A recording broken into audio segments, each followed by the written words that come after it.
Hello everyone, welcome back to our channel. কেমন আছো সবাই?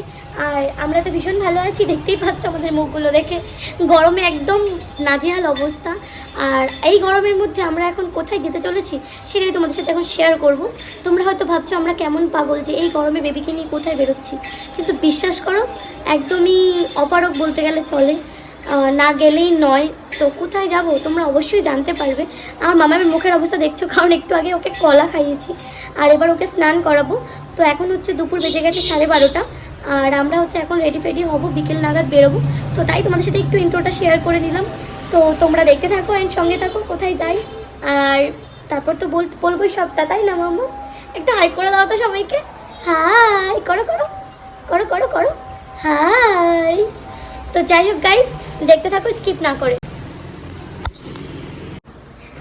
তো গাইস পুরোপুরি রেডি হয়ে গেছি, আর মানে রেডি মানে কি কাজবাজ কমপ্লিট করা হয়ে গেছে ঘরের সব কিছু। দেখো সেই তোমাদের সাথে সকালে দেখা হয়েছিল, তারপরে স্নান করেছি, মামামকে স্নান করিয়ে খাইয়ে নিজে খেয়ে সব কিছু ঘরের কাজ গোছগাছ করে বাসনপত্র ধুয়ে রেডি করে জামা কাপড়ও যে কটা ছিল শুকিয়েছিল সব মেলে দিয়েছি, মানে ভাঁজ করে তুলে দিয়েছি। আর মামাম দেখো এখানে এই যে ঘুরঘুর ঘুরঘুর করছে, দেখো ওর আর কোনো কাজ নেই, ও শুধু আমি যেখানে যাচ্ছি সেখানে ঘুরঘুর করছে। তো তোমাকে ওকে রেডি করি, তারপর তোমাদের সাথে একটু দেখিয়ে দেবো। তার আগে দেখাবো না, কারণ এখন প্রচণ্ড গরম, ওকে এখনও কিচ্ছু করায়নি, ওরকমভাবে ঘুরছে। আর এদিকে দেখো তোমাদেরকে লাগেজগুলো দেখিয়ে নিই। একটা ব্যাগ হয়েছে, এটা বড়বাবু নেবে আর এটা বড়বাবুই নেবে। তো যাই হোক এই দুটো লাগেজ হয়েছে আমাদের, আর বেশি কিছু না, সব জামা কাপড় বাইরেই বার করে রাখা আছে, শুধু জাস্ট পরবো আবার রেডি হবো। আর এই দেখো মামামের জলটা না, এখন দেখো গরম পড়েছে যেহেতু ফ্রিজ, আমার মামামের জলটা এইভাবেই ফ্রিজ করছি, মানে ঠান্ডা করছি এইভাবেই, জাস্ট এই ন্যাকড়াটা জলে ভিজাচ্ছি আর এরকম স্টিলের ফিটারটার গায়ে পুরো মুড়ে রেখেছি। জলটা না পুরো চিল থাকে জানো তো, এই গরমে পুরো জলটা একদম পুরো জলটা গরম হয়ে যাচ্ছে, আর মানে এরকম করে রাখলে এত সুন্দর ঠান্ডা হয়ে যাচ্ছে, ভীষণ ভালো উপায়। আমি খুব ভালো একটা পদ্ধতি খুঁজে পেয়েছি, এটা আমার অনেক আগে মনে ছিল কিন্তু আমি অ্যাপ্লাই করতে পারিনি। তো যাই হোক অনেক বকবক করেছি, তো চলো রেডি হয়ে তারপর তোমার সাথে একেবারে দেখা করছি। তো গাইস এই অবধি দেখা হচ্ছে, এখন মানে জামাটা আমার রেডি হয়েছিলাম সবে, আর এদিকে একজন পটি করে বসে আছে। তো এখন প্রচুর টাইম, মানে হাতে একদম টাইম নেই বলতে গেলে চলে। আমি ঘড়ি দেখছি যে হাতে ঘড়ি পড়েছি, ভুলে যাই সব সময়, কারণ পড়ি তো মাঝে মধ্যে, তাই মনে হয় কেন হাতে ঘড়ি আছে। তো যাই হোক রেডি হয়ে নিই, আর বড়বাবু এখন অফিস থেকে আসেনি, ও হয়তো আর 10 মিনিটের মধ্যে ঢুকে যাবে, তারপর রেডি হয়ে বেরোই, তারপর তোমাদের সাথে একেবারে দেখা করছি। মাম্মা আমরা বেরিয়ে পড়েছি।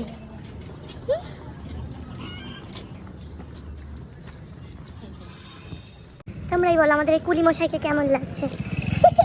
আমাদের কুলি মশাই না শুনো, আমাদের সোনু কেমন হাসছে। টাটা দিদা, টাটা যাচ্ছি। আমরা কোথায় যাচ্ছি? উপা যাচ্ছি, হ্যাঁ টাটা যাচ্ছি। তো মাম্মা ম্যাডাম আজকে ম্যাচিং ম্যাচিং, তাই না?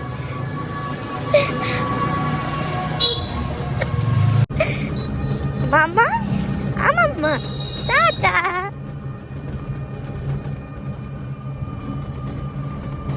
কি হলো, সমস্যা কি?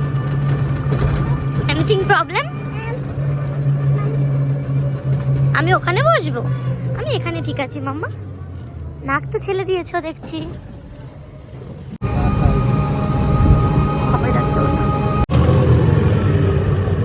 পাপাই বলো, পাপাই আবার বলো, পাপাই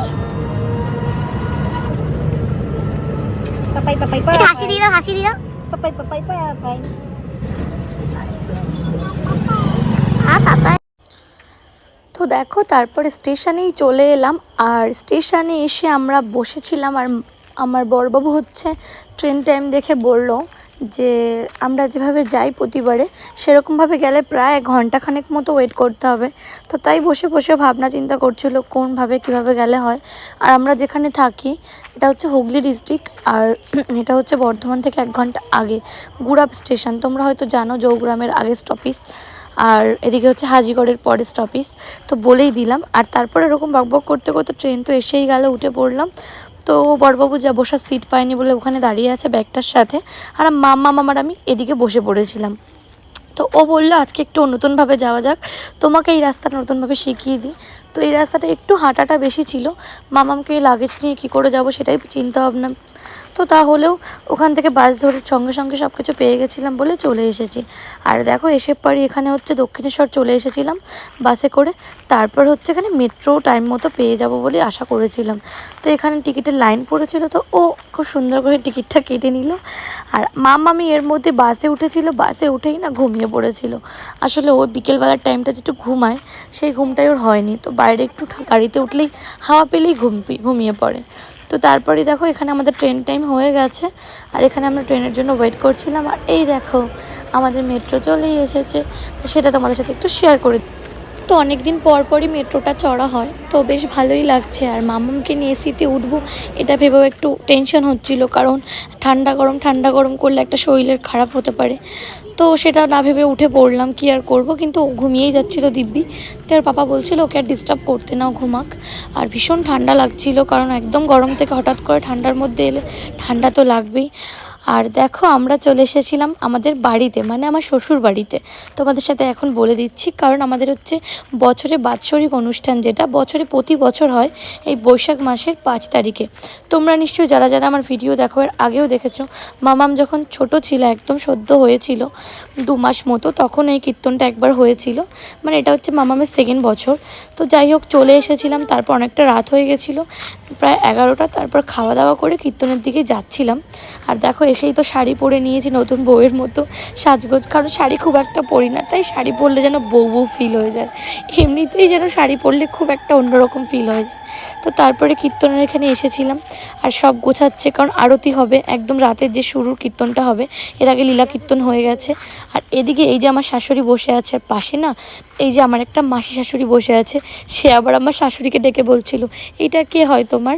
মানে আমি পাড়ায় এতটাই কম আসি আমার শ্বশুরবাড়ির পাড়ায়, যে এখন অবধি আমাকে জানেই না যে আমি এই বাড়ির ছোটো বউ। তো যাই হোক ব্যাপারটা শুনে আমার খুব হাসি পেল। তো তারপরে একটু কীর্তন শুরু হলো, তোমরা এটা দেখতে থাকো।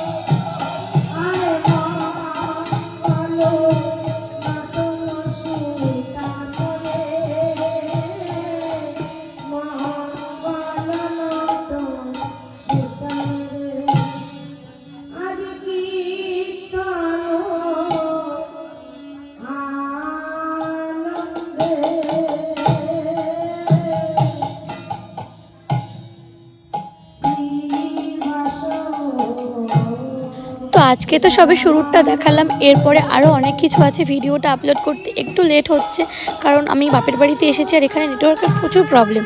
তো তোমরা প্লিজ সাথে থাকো অ্যান্ড দেখতে থাকো পরপর ভিডিওগুলো। হ্যালো এভরিওয়ান, গুড মর্নিং সবাইকে। আর দেখো সকালবেলায় বাড়িতে এখন চলে এসেছি বাপের বাড়ির পাড়ায়, দেখতেই পাচ্ছ এই যে বাড়ি আমাদের। আর দোকানে যাচ্ছি একটু। তো ভাবছো নিশ্চয়ই শ্বশুরবাড়ি এসে কী করে বাপের বাড়ি চলে এলাম। আসলে আমাদের বাড়িতে এপার ওপার ব্যাপারটা এরকম ডিস্টেন্স, খালে মানে ভেলায় করে বর এপারে দিয়ে গেছে মামামকে আর আমাকে। আমরা বিকেলে আবার এ বাড়িতে কিছু কাজ আছে, সেটা সেরে আবার ও বাড়িতে যাব। গান শুনতেই পাচ্ছ নিশ্চয়ই। তো কালকে যেহেতু ব্লগটা শেষ করা হয়নি, তাই আর কি এখানেই শেষ করছি। তো কেমন লাগলো ব্লগটা, ভালো লাগলে কমেন্ট করে দিও, আর ভালো লাগলে অবশ্যই একটা সাবস্ক্রাইব করে পাশে থেকো। আর কীর্তনটা এখানে 2-3 দিন হয়, কালকে অবভিয়াসলি খুব সুন্দর ভালো আরও একটা দিন আছে, সেটা তোমাদের সাথে অবশ্যই শেয়ার করব। তো তোমরা প্লিজ চ্যানেলে দেখতে থাকো অ্যান্ড সঙ্গে থাকো। অবশ্যই দেখতে পাবে কালকে আমরা সব জল নিয়ে ওখানে যাব, তো সেটা দেখলে তোমাদের আরও বেশি ভালো লাগবে। তো যাই হোক আজকের মতো টাটা অ্যান্ড বাই বাই, সবাই ভালো থাকেন, সুস্থ থেকো, লাভ ইউ গাইজ।